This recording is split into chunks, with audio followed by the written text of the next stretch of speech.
संतोष रात को सबके सोने के बाद छत पर जाकर सुट्टा लगा रहा होता है, तभी उसके कानों में कुछ फुसफुसाना पड़ती है। संतोष सोच में पड़ जाता है कि आधी रात को यह आवाज कैसी, क्योंकि आवाज जोदी छत पर बने हुए उस कमरे से आ रही थी जिस कमरे में उनके किराएदार सपना मैडम रहा करती थी, जो कि वहीं एक प्राइवेट स्कूल में पढ़ाया करती थी। संतोष के दिल में उत्सुकता जागती है और वह धीरे धीरे कमरे की ओर बढ़ता है। वो जैसे जैसे कमरे के नजदीक जा रहा था, आवाज जो थी वह तेज होती जा रही थी, और जब संतोष जो होता है जाकर के दरवाजे के नजदीक जाकर के पहुंचता है तो आवाजें अब बिल्कुल साफ हो चुकी थी। संतोष के कानों में आवाज साफ साफ पड़ रही थी, आ अंकल, ओ अंकल, यस अंकल।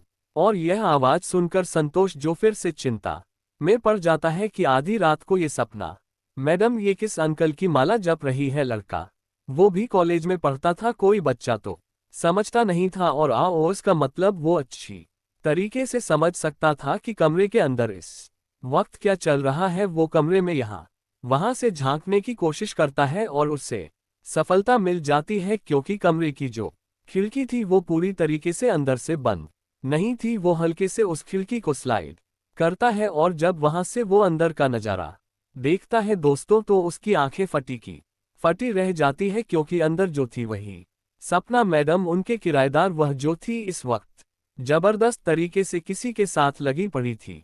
वह जबरदस्त तरीके से किसी के साथ अंदर डिस्को डांडिया कर रही थी। और जब संतोष की नजर उस व्यक्ति पर पड़ती है जिस व्यक्ति को सपना अंकल अंकल कहकर चिल्ला रही थी, तो संतोष की आंखें फटी की फटी रह जाती है, क्योंकि वह अंकल और कोई नहीं थे, वह अंकल उसी के पिताजी थे, जिनका नाम था सेठ मानिक लाल जी। और संतोष को देखकर अपनी आंखों पर विश्वास नहीं होता कि इतने सीधे सा दिखने वाले उसके पिताजी दिन में सीधे साधे धोती और कुर्ते में एकदम साधारण इंसान बनकर रहने वाले सेठ मानिक लाल जी इस वक्त अंदर जो थे घुड़चढ़ी की रस्म निभा रहे थे, घुड़सवारी कर रहे थे दोस्तों। और ये देखकर संतोष को अपनी आंखों पर विश्वास नहीं होता, अपने कानों पर विश्वास नहीं होता। संतोष पलके झपकना भूल जाता है, सांस लेना भूल जाता है और लगातार उस सीन को देखता रहता है जब तक कि अंदर का तूफान शांत नहीं हो जाता और उसके बाद किसी को पता चले। इससे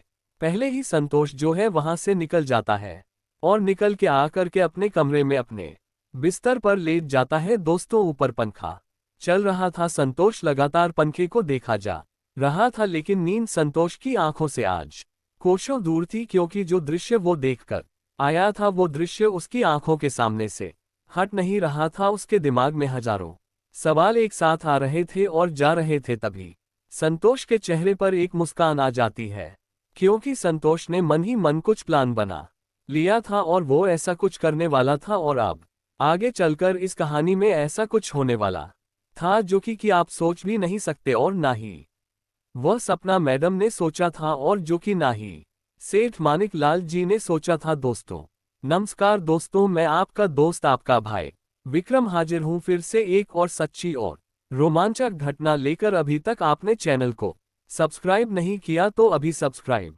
कर लीजिए, बेल आइकॉन भी जरूर प्रेस कर लीजिएगा। दोस्तों वीडियो को लाइक करके जाना और कमेंट में जरूर बताना कहानी आपको कैसी लगी और कहानी आप कहां से देख रहे थे और कहां से सुन रहे थे। आइए चलते हैं दोस्तों कहानी पर। मध्य प्रदेश का एक शहर पड़ता है जबलपुर, और जबलपुर के ही ने वाले थे सेठ मानिक लाल जी। पैसे से वह अनाज के थोक व्यापारी थे। जबलपुर की ही मंडी में उनके अनाज का थोक का काम था। बहुत ही सज्जन व्यक्ति और नामी गिरामी व्यक्ति, अच्छी प्रतिष्ठित व्यक्ति थे। लोग अच्छी इज्जत की नजरों से उन्हें देखा करते थे मार्केट में। उनका अच्छा नाम था। परिवार के नाम पर अगर देखे तो उनकी पत्नी थी और एक बेटा संतोष। सेठ जी की उम्र लगभग 50 साल के आसपास होगी।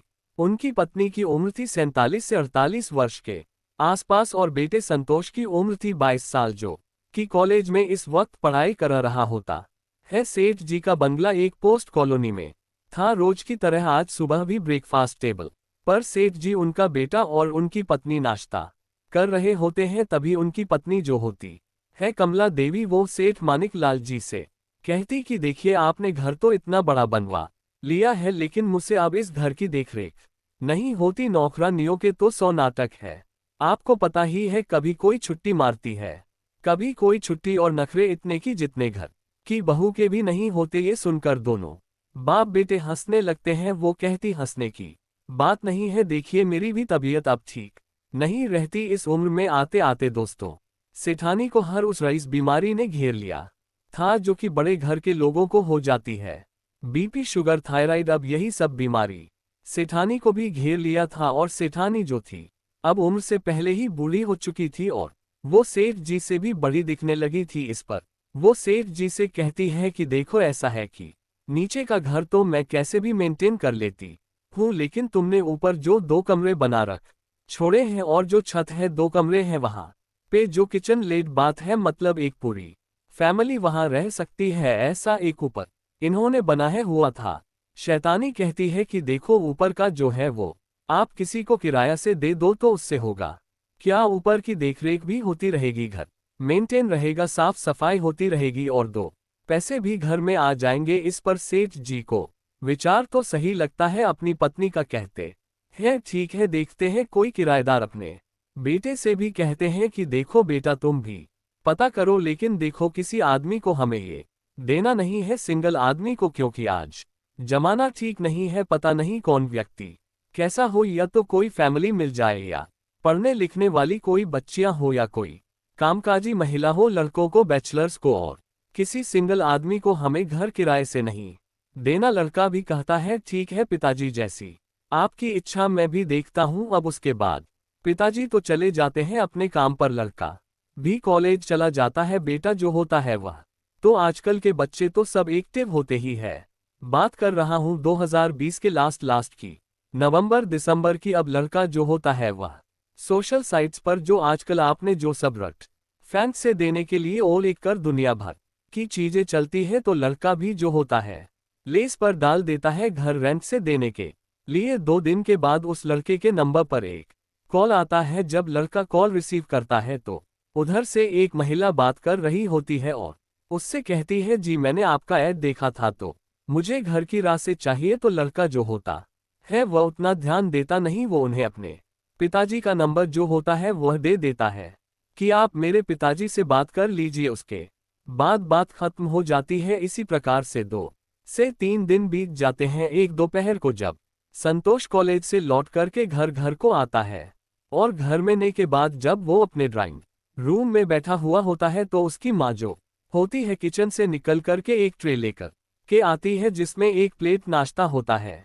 और 1 कप चाय होती है। वह आकर के संतोष से कहती है कि बेटा संतोष, ये लो और जाकर ऊपर किराएदार को दे आओ। संतोष चौंक जाता है और कहता है किराएदार वो कब आए? तो उस पर जो शटा नहीं होती है उसकी माँ वो कहती है बेटा आज ही शिफ्ट हुई है, एक मैडम है किसी स्कूल में पढ़ाती है, तेरे पापा से उनकी बात हो गई थी और उन्हें वो ऊपर के जो कमरे हैं वो दोनों कमरे किराया से दे दिए गए हैं। अभी अभी आए हैं बेचारी, जा या नाश्ता और चाय उन्हें दिया। अब संतोष के भी दिल में जिज्ञासा थी, ऐसा कौन आया है? संतोष जो होता है ट्रे लेकर के जाता है, जाकर के दरवाजा अंदर से बंद था तो नॉक करता है। जब दरवाजा अंदर से मैडम खोलती है तो संतोष के हाथ में ट्रे होती है। संतोष जब मैडम को देखता है तो देखता का देखता रह जाता है। उसकी वो तो पलके झपकना ही भूल जाता है जब मैडम उससे हेलो करके आवाज लगाती है। जब संतोष की तंद्रता उठती है और संतोष जैसे होश में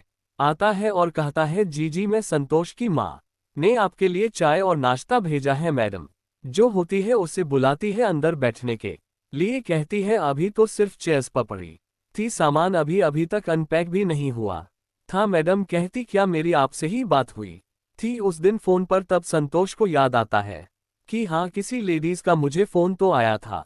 तब संतोष कहता है कि जी हाँ, आपकी मुझसे ही बात हुई थी और मैंने ही आपको पिताजी का नंबर दिया था। वो उसे बताती है कि मैं यहाँ पर एक प्राइवेट स्कूल में टीचर की जॉब करती हूँ और मैंने आपके पिताजी से सब बातें कर ली थी और मैं अब यहाँ पर आज शिफ्ट हुई है। संतोष को अपने मन ही मन इतना मलाल हो रहा था कि क्यों इसने खुद इनसे बात नहीं की, शायद इनसे पहले दोस्ती हो जाती। खैर संतोष इस बात पर मतलब खुश होता है कि चलो कोई नहीं, अब तो घर में ही रहने आ गई है, घर में रहने आ ही गई है तो आज नहीं तो कल दोस्ती तो हो ही जाएगी। और दोस्ती क्या, अगर भगवान ने चाहा तो शायद बहुत कुछ हो जाए। अपने मन में ख्याली पुलाव पका हुआ संतोष जो होता है 2 मिनट मैडम से बात करता है और उसके बाद मुस्कुराता हुआ सीढ़ियों से नीचे उतरकर आ रहा होता है। मन ही मन उसके अंदर एक अजीब सी खुशी थी, पता नहीं जैसे कि संतोष के दिल में क्या चल रहा था। रात को डाइनिंग टेबल पर, डिनर टेबल पर जब लोग बैठे हुए होते हैं तो मैडम जो होती है, मैडम का भी डिनर सेठ जी के घर पर ही था। मैडम को भी डिनर के लिए बुलाया जाता है और चारों लोग बैठ करके डिनर कर रहे होते हैं। तब सेठानी जो होती है मैडम से उनके बारे में, उनके फैमिली के बैकग्राउंड के बारे में जब पूछती है तो सेठ जी जो होते हैं उससे सेठ रानी को इशारा करते हैं, लेकिन मैडम देख लेती है और कहती है कोई बात नहीं। सेठ जी जब जो है बताने में गुरेज कैसा, वो कहती है कि देखिए ऐसा है कि मेरे जो माँ बाप हैं वह गांव में रहते हैं और देखिए मैं एक तलाकशुदा महिला हूँ। 4 साल पहले मेरी शादी हुई थी और अब मेरा तलाक हो चुका है। कोर्ट में तलाक का केस चल रहा है। एलिमनी के लिए मैंने अपने पति पर केस दायर कर रखा है और अब मैं यहाँ पर एक स्कूल में जॉब करती हूँ। मेरे माँ बाप का भी इकलौता सहारा बस मैं ही हूँ, तो बस अपना काम चलाती हूँ और कुछ पैसे माँ बाप को गांव भेज देती हूँ। गांव में थोड़ी सी खेती किसानी है जो मेरे पिताजी देखभाल करते हैं। इतना कहती है। उसके बाद दिन होता है और उसके बाद मैडम जो है ऊपर सोने के लिए चली जाती है। उसके बाद सेठानी जो होती है वो सेठ जी से कहती है कि तुमने ऐसी लड़की को कमरा क्यों दे दिया जिसका कोई आगे ना कोई पीछे, उसका खुद का तलाक हो चुका है ऐसा वैसा। तो सेठ जी कहते हैं तुम भी कैसी दक अनुसी बातें कर रही हो, हमें उससे क्या लेना देना, वो उसका प्राइवेट मैटर है और एक महिला है, अपने स्कूल जाती है, स्कूल से आएगी, स्कूल जाएगी, अपने काम से काम रखेगी। हमें किराए से मतलब, हमें अपना घर मेंटेन रखने से मतलब। सेठनी जो है चुप हो जाती है। अब ये सब ऐसे ही चलता रहता है दोस्तों। अब मैडम को वहां शिफ्ट हुए गुजर जाता है 1 से 1.5 महीना। 1 से 1.5 महीना गुजर जाने के बाद संतोष की रोज आदत थी कि वह रात को छत पर जाकर के सुटा मारा करता था। अब जब से मैडम ऊपर रहने आई थी तो वो थोड़ा लेट जाया करता था ताकि मैडम सो जाए, उन्हें पता ना चले। एक रात संतोष जो है वो थोड़ा फोन में बात करते हुए थोड़ा जल्दी चला जाता है और जब जल्दी चला जाता है फोन जब बात करके होती है फोन कट करता है और सिगरेट सुलगा आता है और कष्ट खींच रहा होता है। अभी संतोष ने 2 ही कष्ट खींचे थे कि संतोष को मैडम के कमरे से वही आवाज आने शुरू होती है जो मैंने आपको कहानी के शुरुआत में बताया। फुसफुसाहट की कुछ आवाज, शिकारियों से कुछ आवाज उसे सुनाई देती है। वो जैसे ही कमरे के नजदीक जाता है तो आवाजें तेज होने लगती है और वो आवाजें उससे कानों में स्पष्ट सुनाई उसे दे रही थी कि ओ अंकल, यस अंकल। वो समझ चुका था कि अंदर कुछ ना कुछ जरूर गड़बड़ चल रहा है और वो मौका देखकर किसी प्रकार से खिड़की को थोड़ा सा खोलकर जब अंदर का नजरा झांकता है तो वह देखता का देखता रह जाता है, क्योंकि अंदर तो जबरदस्त तरीके से कर्मकांड चल रहा था। और वो जो 25 वर्षीय मैडम थी वो लगी पड़ी थी संतोष के ही पिताजी, जो कि इस वक्त 50 की उम्र के आसपास थे, उनके साथ सेठ मानिक लाल जी के साथ। संतोष को अपनी आंखों पर विश्वास नहीं होता।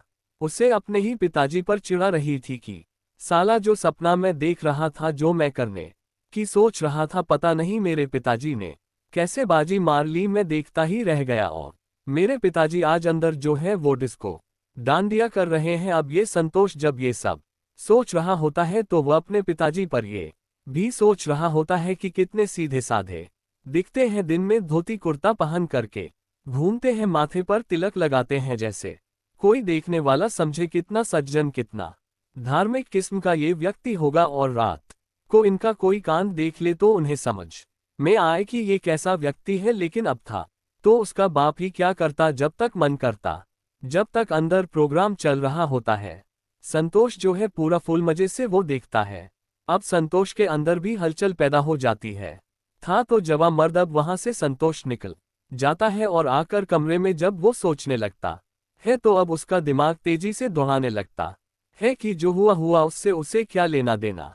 लेकिन अब वो इस फिराक में लगा रहता है कि अपना काम कैसे बने। जो वो उसने अपने कमरे में अभी देखकर आया था कि मैडम तो किस प्रकार की है, वो समझ गया था कि मैडम तो चालू है, चैप्टर है, लेकिन जो मौके का फायदा उसके पिताजी उठा रहे थे, अब वही काम संतोष भी करना चाहता था। और संतोष अब उसी की प्लानिंग के पीछे लग जाता है। दूसरे दिन संतोष जो होता है वह अपने एक दोस्त से यह चीज बात को शेयर करता है, लेकिन वह ये नहीं बताता अपने दोस्त को कि वह बात अपने ही किराएदार की कर रहा है और अपने ही पिताजी की कर रहा है। किसी तीसरे व्यक्ति के जरिए से वह बात करके बताता है, क्योंकि बात उसके पिताजी की थी, घर की बदनामी हो सकती थी।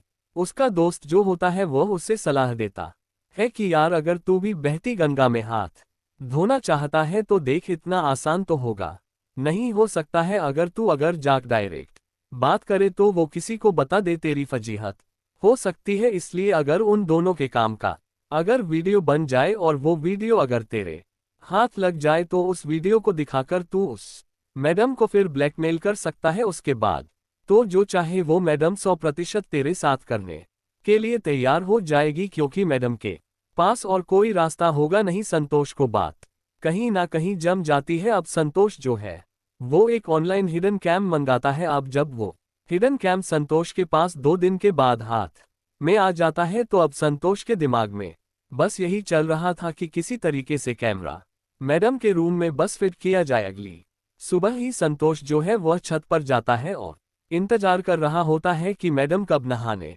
जाती है। और जैसे ही मैडम नहाने के लिए जब जाती है तो बाहर का दरवाजा खुला ही हुआ था। संतोष जो है उनके घर में उस कमरे में दाखिल हो जाता है और जाकर के मैडम के बाथरूम से निकल के बाहर आने से पहले ही वह रूम में कैमरे को कुछ इस तरीके से सेट कर देता है कि पूरा नज़ारा बेड का क्लियर शूट हो सके। और उसके मोबाइल में उसका जो था वो एक्सेस था कि अपने मोबाइल में वह सब कुछ देख सकता था। अब इंतजार था रात का। रात होते ही फिर से वही काम शुरू हो जाता है, क्योंकि सेठ जी का अभी आए दिन का काम हो चुका था। तो सेठ जी जो थे वो आए दिन अपनी पत्नी के सोने के बाद चुपके से ऊपर छत पर जाते और सपना मैडम के साथ रंगरेलियां मनाते। अब संतोष ने सब कुछ अपने मोबाइल में लाइव देख रहा था और उसको वो रिकॉर्ड कर लेता है। अब रिकॉर्ड करने के बाद वो उनकी बातें भी सुनने लगता है, जिसमें प्रोग्राम निपटने के बाद मैडम जो होती है वो सेठ जी से बातें कर रही होती है। तो उनकी बातों से संतोष को पता चलता है कि सेठ जी जो है वो पैसे देते हैं मैडम को, मैडम की पैसे से हेल्प करते हैं और उसी पैसे के बदले में मैडम जो है अपनी फुल सर्विस मतलब सेठ जी को वो खुश कर रही है। सेठ जी का भी काम हो रहा है और मैडम का भी काम हो रहा है, मतलब पैसे के चक्कर में सेठ जी ने जो है वो ऐसा करारा आइटम सेठ जी ने फंसा लिया था। ये संतोष को समझ में आ चुका था। अब इसके बाद संतोष जो होता है मैडम का नंबर तो संतोष के पास था ही। संतोष जो होता है वो वीडियो जो होता है वो अगले दिन मैडम को के बाद जब मैडम भी शाम को आ जा चुकी थी स्कूल से, संतोष जाकर के पहुंचता है और जाके पहुंचने के बाद वो मैडम से डेरिंग करके डायरेक्ट बात करता है कि वो मेरा ही नंबर है, वो वीडियो मैंने ही आपको भेजा है और आपकी सारी करतूत मेरे पास मौजूद है। अब मैं जाग के अपनी माँ को दिखाऊंगा और उसके बाद मेरी माँ तुझे धक्के मार करके इस घर से निकाल देगी और वो वीडियो भी जो है मैं वायरल कर दूंगा। सबके बाद जब वो वीडियो चला जाएगा तो फिर सोचिए आपका क्या होगा। तो मैडम जो होती है वो रोने लगती है, गिड़गिड़ा नहीं लगती है, संतोष के हाथ पैर जोड़ने लगती है कि प्लीज ऐसा मत करो, मेरी जिंदगी बर्बाद हो जाएगी ऐसे ही, पहले मेरे जीवन में तकलीफें कम नहीं है। तो वो कहता है तुमने ऐसा क्यों किया मेरे पापा के साथ। तब वो कहती है कि देखो मुझे पैसे की बहुत जरूरत होती है, मैं तुम्हें पहले ही पता है कि गांव में मेरे बूढ़े माँ बाप हैं और यहाँ स्कूल के सैलरी से मेरा क्या ही हो जाएगा, अपना खर्चा चलाऊं, तुम्हारा किराया रेंट दूं, अपने माँ बाप को मैं मदद करूं। इसलिए तुम्हारे पापा ने जब मुझे इस चीज के लिए अप्रोच किया तो मैं उन्हें मना नहीं कर पाई, वो मेरी पैसे से हेल्प कर दिया करते हैं। संतोष जो कहता है मुझे इस चीज से कोई लेना देना नहीं है, लेकिन देखिए बात ऐसी है कि मुझे भी वही चाहिए जो आप मेरे पापा को देती है, आप मुझे खुश कर दीजिए, आप मुझे खुश रखेंगी तो मुझे आपके बाकी मैटर से कोई लेना देना नहीं, आप पापा के साथ क्या करती है मुझे उससे कोई मतलब नहीं। अब सपना मैडम जो होती है वो तो मजबूर थी करती, क्या वो कहती है ओ अगर ऐसी बात है ऐसा है तो ठीक है, मुझे कोई प्रॉब्लम नहीं, तुम जो चाहो मेरे साथ कर सकते हो। और यह कहते हुए सपना मैडम जो होती है वो अपने रूप में आ जाती है और संतोष को यहाँ वहाँ छूकर संतोष के साथ खेलिया करने लगती है। अब संतोष भी जो है वो बेकाबू होने लगता है। सपना मैडम जो है दरवाजे को लॉक करके संतोष को खींचकर बेड पर ले जाती है और उसी वक्त संतोष के साथ वो सब करती है जो वो उसके पिताजी उसके सेठ जी के साथ किया करती थी। संतोष भी जो है वो पूरी तरीके से मैडम पर छाता चला जाता है और दोनों जो होते हैं वो दोनों वहां पर संबंध बना लेते हैं दोस्तों। अब एक बार जब ये काम सिलसिला शुरू हुआ, मैडम जो थी वो संतोष के साथ भी खेल रही थी और सेठ मानिक लाल के साथ भी खेल रही थी। बड़े ही मजे से ये गेम चल रहा होता है। संतोष को तो पता था कि वो ये उसके पिताजी का क्या कांड है, लेकिन उसके पिताजी को नहीं पता था कि मेरा बेटा भी उसी गंगा में हाथ धो रहा है जहां मैं डुबकी लगाता हूं। अब होता क्या है ना दोस्तों की संतोष और मैडम जो थे वो हम उम्र के आसपास थे। उम्र में सिर्फ 2 से 3 साल का फर्क था और सेठ जी में और मैडम में तो आधी उम्र का फर्क था। मैडम से डबल उम्र के सेठ जी थे तो सेठ जी ना परफॉर्मेंस उतना दे पाते थे और ना ही उन दोनों के विचार उतने मिल पाते। तो सपना को जो था उतना मजा वो मजा सेठ जी के साथ नहीं मिलता था जो मजा वो संतोष के साथ लूट रही थी। और इसी प्रकार से संतोष की और मैडम की नजदीकियां बढ़ने लगती है, दोनों के दिल मिलने लगते हैं। सेठ जी के साथ तो वो सोती थी तो सिर्फ पैसों के लिए सोती थी क्योंकि उसकी मजबूरी थी, लेकिन संतोष के साथ उसे अच्छा लगने लगा था, उसे मजा आने लगा था। उसके बाद संतोष जो होता है उसके जो मैडम होती है, मैडम संतोष से कहती कि संतोष ऐसा कुछ करो कि मुझे पैसों की दिक्कत भी ना रहे और मुझे ये जो मैं तुम्हारे साथ करती हूँ ये मुझे तुम्हारे पिताजी के साथ करना बिल्कुल भी पसंद नहीं, लेकिन मजबूरी है। क्या तुम्हें अच्छा लगता है? क्या तुम्हें पसंद है कि तुम जिसके साथ ये सब करते हो जो सिर्फ तुम्हारी और सिर्फ तुम्हारी होकर के रहना चाहती है, उससे किसी और के साथ भी सोना पड़े और वो भी कोई नहीं और कोई तुम्हारे बाप के साथ? तो ये बात संतोष को भी कहीं ना कहीं दिल में तो खटकती थी, लेकिन संतोष करता क्या? संतोष कहता है ठीक है तुम चिंता मत करो, मैं कुछ ना कुछ सोचता हूं। और उसके बाद संतोष जो है वो सोचने लगता है और संतोष के दिमाग में जब कुछ प्लान आता है तो संतोष जो होता है वो मैडम से इस बात को शेयर करता है। वो कहता है कि देखो मेरे पास एक प्लान है, अगर तुम तैयार हो इस प्लान के लिए तो तुम्हारी पैसे की भी समस्या एक झटके में दूर हो सकती है और उसके बाद पिताजी भी तुम्हारे पीछे भूल कर भी नहीं आएंगे, अपने कान पकड़ के तौबा कर लेंगे और उसके बाद तुम्हारा और मेरा रास्ता साफ होगा। फिर तुमको यहाँ रहने की भी जरूरत नहीं, तुम्हारी मर्जी हो तो रहो या तुम कहीं और भी रूम लेकर रह सकती हो। उसके बाद हम दोनों जो चाहे वो कर सकते हैं, हमारे बीच आने वाला तीसरा कोई नहीं होगा। अब इसके बाद जब मैडम पूछती है कि क्या प्लान है तो संतोष कहता है कि देखो जैसा वीडियो मैंने तुम्हारा और जो बापा का बनाया था वो वीडियो मैंने तुम्हें जो दिखाया था वही वीडियो अभी भी मेरे पास पड़ा हुआ है। वो वीडियो दिखाकर क्यों ना पापा को ब्लैकमेल किया जाए और ब्लैकमेल करने के बाद हम जितने रुपए चाहे वो पापा से वसूल कर सकते हैं।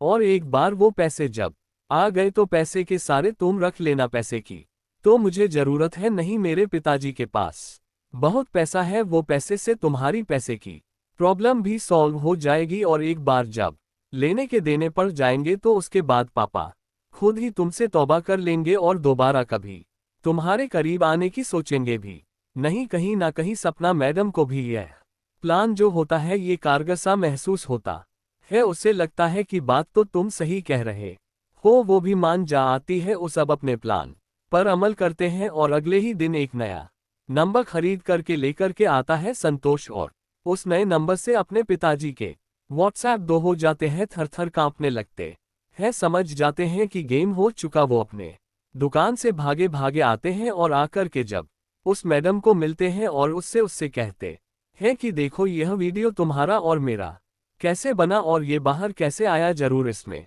कुछ ना कुछ तुम्हारी ही सास से ये तुम्हारा ही किया दर है। तो सपना मैडम जो होती है देख कहती है कि देखिए मैं नहीं जानती घर तुम्हारा है, इस घर में कैमरा किसने लगाया ये मुझसे ज्यादा तुम्हें पता होना चाहिए।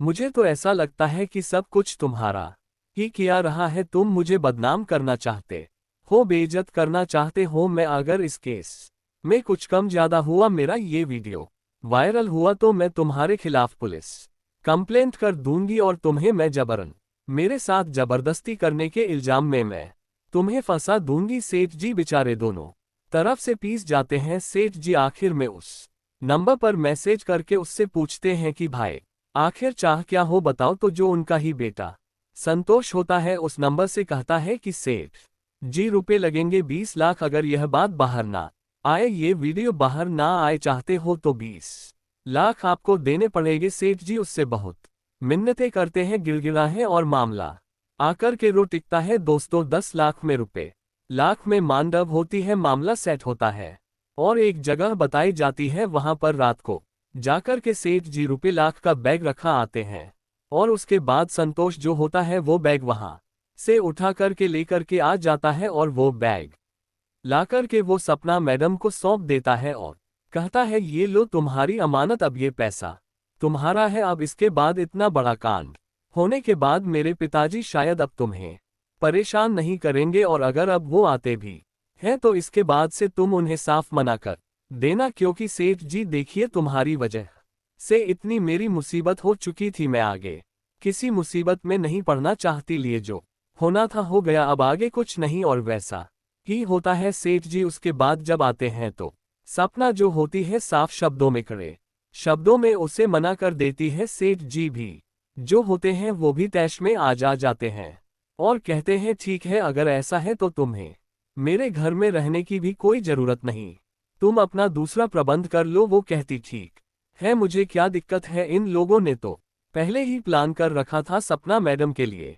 दूसरा घर भी जो होता है संतोष ही देखता है और उसके बाद सपना जो होती है मैडम वो जाकर के अपना घर शिफ्ट कर लेती है। सेठ जी का पिन छूट चुका था, सेठ जी रुपए लाख दे चुके थे। अब होता क्या है कि दोस्तों की जब मुसीबत आनी होती है तो किसी ना किसी तरीके से आ ही जाती है। अब वो जो वीडियो था वो संतोष के मोबाइल में पड़ा हुआ था और एक दिन जब संतोष अपने दोस्तों के साथ पार्टी कर रहा होता है, बीए के नशे में होता है और इसका मोबाइल जो था इसका एक दोस्त किसी कारणवश अपने हाथ में लेता है और उसको जब वो वीडियो उसके पिताजी का दिख जाता है तो वो जो होता है संतोष को बिना बताए वो वीडियो अपने फोन में ट्रांसफर कर लेता है दोस्तों, और अपने फोन में वो वीडियो ट्रांसफर करने के बाद वो संतोष का फोन लौटा देता है। संतोष को पता भी नहीं चलता कि वो जो वीडियो था उसके फोन से निकलकर के दूसरे फोन में जा चुका है। अगली सुबह तो दोस्तों वो वीडियो पूरे शहर में वायरल हो चुका था, हर किसी के फोन में वो वीडियो था और सेठ जी तो जाने माने प्रसिद्ध प्रतिष्ठित व्यक्ति थे। हर कोई उस वीडियो को देख देख कर चटकारे ले रहा था, मजे ले रहा था। और एक खबर जब जाकर के सेठ जी के कानों तक पहुंचती है तो सेठ जी के तो हालत खराब हो जाती है। उस पूरे शहर में वो बदनाम हो चुके थे, उन्हें समझ में नहीं आता क्या करूं। उसके बाद वो जाकर के थाने पहुंचते हैं और थाने जाकर के एफआईआर लिखा है और एफआईआर लिखाने के बाद पुलिस जो होती है, एक प्रतिष्ठित व्यक्ति का इतना बड़ा कांड हो चुका था तो पुलिस हरकत में आती है और पुलिस अपनी जांच पड़ताल में जुट जाती है। दोस्तों साइबर सेल को काम में लगाया जाता है और जिस मोबाइल से निकला था वीडियो उस लड़के को उठाकर थाने ला लिया जाता है और थाने लाने के बाद जब जाकर के पहुंचता है तो सेठ जी कहते हैं इस व्यक्ति ने मुझे ब्लैकमेल करके रुपए लाख भी मुझसे लिए हैं। और वो लड़का थर-थर कान पे वो कहता है सर मैंने कोई इनसे रुपए नहीं लिए, मैंने कोई नहीं फोन नहीं लगाया। और जब वो जिस नंबर से सेठ जी को फोन आया था वो वीडियो भेजकर ब्लैकमेल किया गया था, उस नंबर की जब पड़ताल की जाती है तो नंबर भी फर्जी आईडी से लिया हुआ नंबर निकलता है। जब उस लड़के से पूछा जाता है कि वीडियो तुम्हारे पास कहां से आया तो जब वो बताता है कि वीडियो तो मैंने इनके बेटे संतोष के ही फोन से लिया था, तो सेठ जी का कहानी कहीं कहीं पूरी दिमाग में समझ में आने लगती है कि ये जो संतोष के फोन से वीडियो आया मतलब वीडियो संतोष के पास था और इसका मतलब ये है कि संतोष ने ही कैमरा लगाया होगा मेरे कमरे में और ये वीडियो संतोष ने ही तो नहीं बनाया। संतोष को भी पुलिस उठा करके थाने लाती है। पुलिस का तो काम दोस्तों, पुलिस को तो अब इसमें मसाला नजर आ रहा था, इस कहानी में पुलिस को तो पैसा नजर आ रहा था। पुलिस समझ चुकी थी कि मोटी मछली जाल में फंसी है। संतोष को लाने के बाद जब कड़ाई से संतोष से पूछताछ की जाती है तो संतोष जो होता है सारी बातें पुलिस के सामने उगल देता है। मैडम को भी उठा करके थाने लाया जाता है और थाने लाने के बाद मैडम जो होती है मैडम का तो पूरा रूप ही बदल जाता है। वो कहती है कि इन दोनों बाप बेटों ने मेरा शोषण किया है, इन दोनों बाप बेटों ने मुझे डराकर धमकाकर मेरे साथ शोषण किया है, और ये जो पैसे का इतना मामला है, ये मैं कुछ भी नहीं जानती। इनके बेटे ने कब वीडियो शूट किया और कब अपने बाप को ब्लैकमेल करके पैसे लिए, मुझे कुछ भी नहीं पता। वो साफ मुकर जाती है। अब केस उल्टा आन पड़ा था सेठ जी पर और उसके बेटे पर। बड़ी मुश्किल से अब मामला तो पूरे शहर में वायरल हो चुका था दोस्तों, लेकिन शेर जी जो थे का पैसे वाले व्यक्ति थे। अब मामला अब ऐसा था कि शिकायतकर्ता भी खुद ही थे और मामला भी खुद के ही घर का था। तो सेठ जी जो है कोई शिकायत पुलिस स्टेशन में करते नहीं, और पुलिस वालों को भी पैसे मतलब सेटिंग करके इधर उधर से सेटिंग करके मामले को रफा दफा किया जाता है, मामले को वहीं दबा दिया जाता है दोस्तों। और ये मामला इस प्रकार से खत्म होता है कि कानूनी कार्रवाई तो होती नहीं, लेकिन शहर में जो बदनामी होनी थी और जो रुपए लगने थे, मौज तो लूटी थी सेठ जी ने और संतोष ने, दोनों ने मिलकर। लेकिन इसमें फायदा सिर्फ और सिर्फ मैडम ने ही कमाया था, और दोनों बाप बेटे को लेने के देने पड़ चुके थे दोस्तों। तो इस प्रकार से कहानी निकल करके सामने आती है। उसके बाद सपना मैडम जो होती है, वो अब उस शहर में भी वो भी रहने लायक बची नहीं थी, क्योंकि वायरल तो वो भी हो चुकी थी। मैडम तो शहर छोड़ के निकल जाती है, कहाँ गई किसी को पता नहीं। अब ये मामला 3 से 4 साल पुराना हो चुका है। समय के साथ हर चीज दब जाती है, ये बात भी आई गई हुई और मैटर खत्म हो चुका है दोस्तों। तो दोस्तों, ये थी आज की घटना। देखा आपने, एक हवस और वासना के चलते एक व्यक्ति जो 50 साल की उम्र का एक प्रतिष्ठित व्यक्ति था, जिसने अपने आप पर कंट्रोल खोया और अपने बेटी के उम्र की लड़की के साथ उसने रिश्ता कायम किया। और जब बेटे ने ये सब देखा तो उसने भी सही रास्ता चुनने के बजाय उल्टा ही रास्ता चुना और खुद भी उस मैडम के साथ संबंध बनाए और पैसे के चक्कर में, उस महिला के चक्कर में अपने ही बाप को लूटा और उस महिला की जेबें भरी। बाद में वह महिला वहां से निकल गई और कहानी आपके सामने है दोस्तों। बस इतनी ही थी कहानी आज की। आपको कैसी लगी प्लीज आप जरूर बताइएगा। वीडियो को लाइक करके जाना, कमेंट में ये बताना जरूर आप कहानी कहां से देख रहे थे, कहां से सुन रहे थे। अपना और अपनों का बहुत ख्याल रखिए दोस्तों, सजग रहिए, सावधान रहिए। मिलते हैं कल एक और नई कहानी के साथ। धन्यवाद, जय हिंद।